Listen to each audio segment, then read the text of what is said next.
Listen carefully because what I'm about to tell you changes the whole royal chessboard.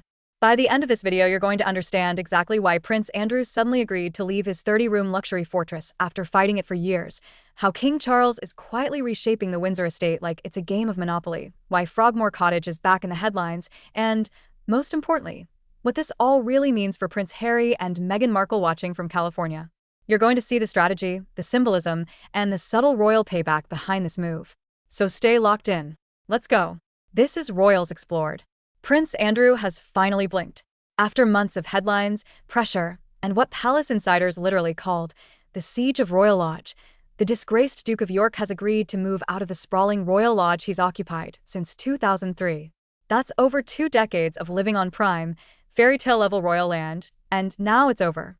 But here's where it turns from normal royal reshuffle to royal revenge thriller.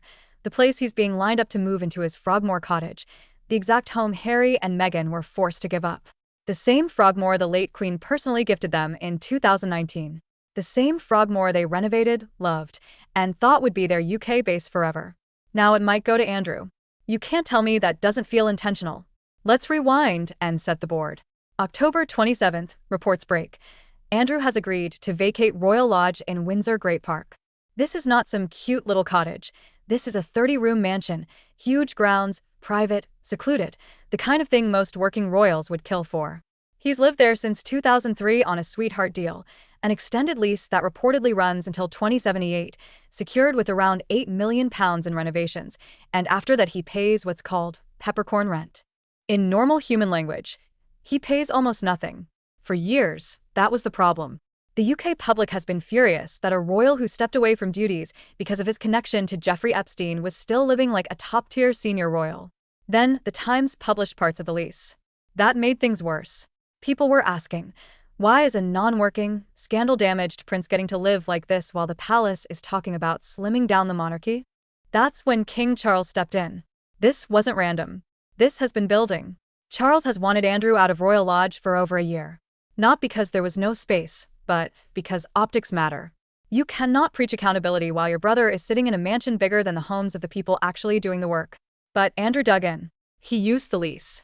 He said, I have the right to stay. He said he wanted to stay close to his daughters, Princess Beatrice and Princess Eugenie. He said he wanted to stay in Windsor. He was stubborn, and for a long time it looked like he was going to win. Then 2 things happened. First, the pressure went public. Second, Andrew made a very interesting announcement on October 17th.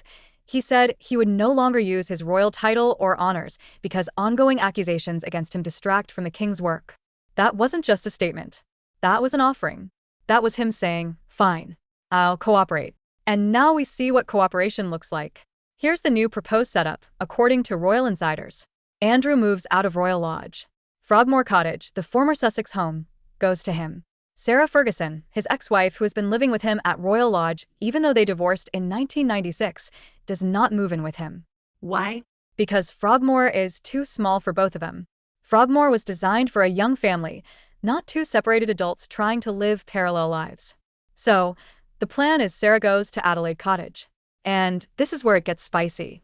Adelaide Cottage is the home Prince William and Catherine have been using in Windsor. The same one they moved into a little over 3 years ago when they wanted a calmer, more family-centered life close to the late Queen. The same one that, let's be honest, became linked to a very painful period for the Waleses. Not long after they moved in, Queen Elizabeth died. Then in 2024, both Kate and King Charles were diagnosed with cancer. That cottage, meant to be a peaceful family base, became a place of worry, hospital visits, and constant security. Now William and Kate are preparing to move to their forever home, Forest Lodge, still in Windsor but better suited for a growing future king's family. That leaves Adelaide Cottage empty. And the palace is like, perfect. That's where Fergie can go. So, to recap, Andrew gets Frogmore.